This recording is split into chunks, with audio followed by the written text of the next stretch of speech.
Boy with the Moon Rune Tattoo. Chapter 3, Mysticism and Divination, Part 2.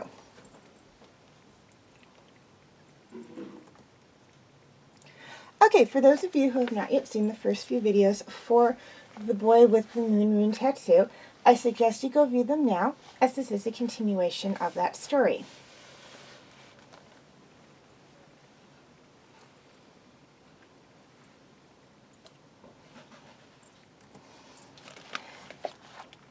Professor Erebos had to be the strangest teacher Callum had ever had. He was incredibly tall, so much so that Callum was sure Erebos would tower over him, even if the Star-Touch elf were sitting in a chair.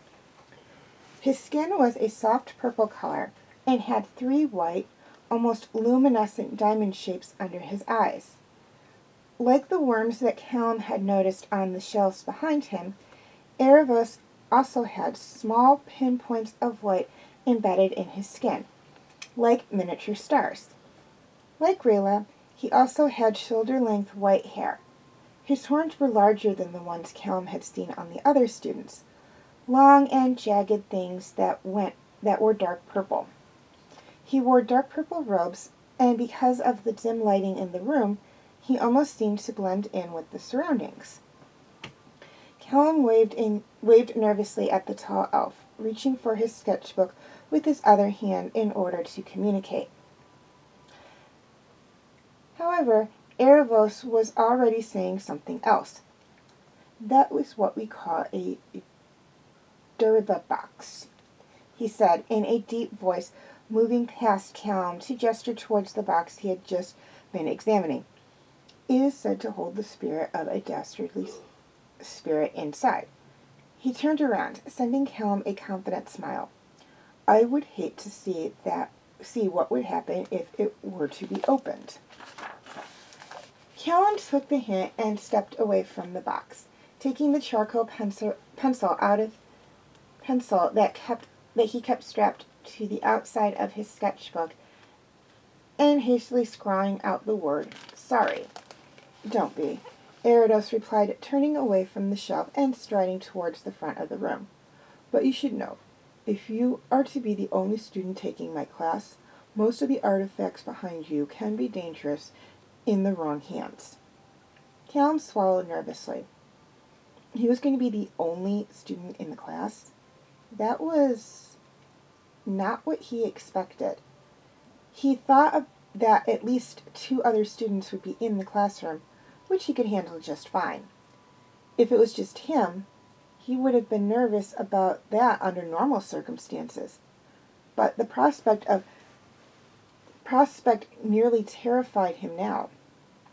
Erebos had an incredible sense of intelligence about him, and if Callum slipped up even once, the professor might become suspicious. At least it was a good thing that Callum couldn't speak. Otherwise, he was certain he would have blurted out something useless before giving almost everything away. It was a benefit that he never thought he would be thankful for. It must have saved his skin a dozen times by now. I'm the only student, Callum wrote in his notebook. Below the first word, he'd written, "What will the class be like?" Either significantly easy or incredibly difficult for both of us, I am sure, Erebos replied, sitting on the edge of his writing desk. He gestured for Callum to sit at one of the student desks, and he did so hesitantly. The professor's voice was simultaneously calming and off-putting, and Callum couldn't decide how that made him feel. I only have one request, Erebos said as soon as Callum was seated. Callum almost signed the word for what, but stopped himself in time. He was sure Professor Erebos wouldn't understand sign language, otherwise he would have said something. Instead, Callum nodded at the teacher to show him that he understood. It is my understanding that you cannot speak, Erebos continued, very matter-of-factly. His face remained neutral, as if he were saying something that was absolutely normal. Duh, Callum thought. Really, what was it with people and pointing that out today? I ask that you acquire an interpreter, Erebos said, drawing Callum's attention back to the conversation. Seeing as this class will mostly be one-on-one in my office, I am expecting lots of questions. Even so, the class will be easier for both of us if he can communicate in the most effective manner possible. Callum blinked. If he had been able to acquire an interpreter, he would have brought one. Although, to be honest, he hadn't really tried. He considered the idea for a moment. Someone to translate sign language for him would certainly make things easier and safer. If he said something wrong, he could always quickly correct himself or blame the mistake on the interpreter. And he did want to learn more about this kind of magic. If not many people were connected to the Star Arcanum, then that meant it was an advantage. Callum could use every one of those that he could get right now. Right now, he only had one, and it was in the form of the fake elf ears on his head. Okay, Callum wrote on his paper, but what if I can't find one?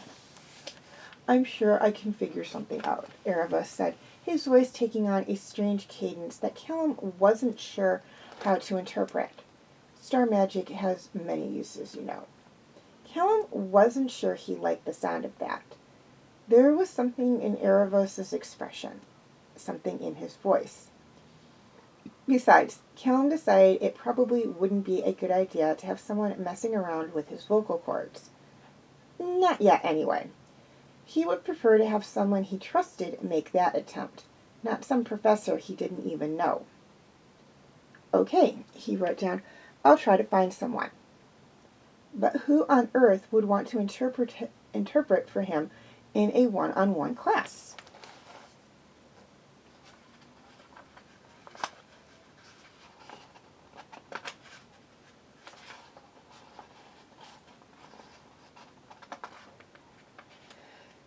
As it turned out, the third floor had a very nice small couch area where Rayla could stake out room 311 quite nicely from a far distance. She was even able to do a bit of homework as she waited, ignoring the strange looks the other elves gave her by flipping her hood up to hide her face and a bit of her femininity. Perhaps she was taking this to the extreme. But if there was even a chance that a human had snuck into Xadia Academy, she had to investigate. Everyone knew that their obsession with dark magic was dangerous. She could only think of a few reasons why a human mage, for surely it had to be one of their so-called mages, would sneak into an elven magical college, and none of them were good. It was a long time before anyone showed up, human or otherwise. Rayla did her best to stay alert even as she filled out the worksheet she had been given. When she finished it, she did her best to look like she was there for a reason, not just some creepy girl in the corner, in a place where she wasn't even supposed to be. Surely her roommate Luna would be wondering where she was by now, even though Luna and Rayla hardly interacted beyond saying goodnight to each other. Rayla forced herself to pay attention as she saw a shadow at the end of the hallway she was staking out. Pretending to scribble something in her notes, she watched through her peripheral vision as the figure turned the corner, digging a set of keys out of his pocket as he turned to room 311. Gotcha, she triumphantly thought as she looked up, preparing to shout something at the suspicious figure. Her words caught in her throat, however, as she recognized the boy who was currently unlocking room 311. Several pieces of information clicked into place for her. The jelly handprints, as if the culprit had just scarfed down a bunch of jelly tarts. The small size of those prints, as if they belonged to a child. As the boy who had crashed into her the night before, and how his hands had never left his cloak, or how his hood was carefully pulled over his ears. What in the name of the 6 primal sources was Callum doing with the human boy in his room?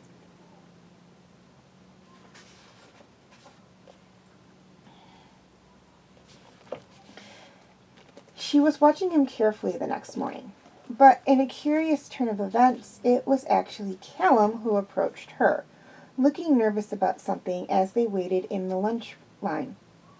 For a nervous moment, Rayla thought she had been discovered.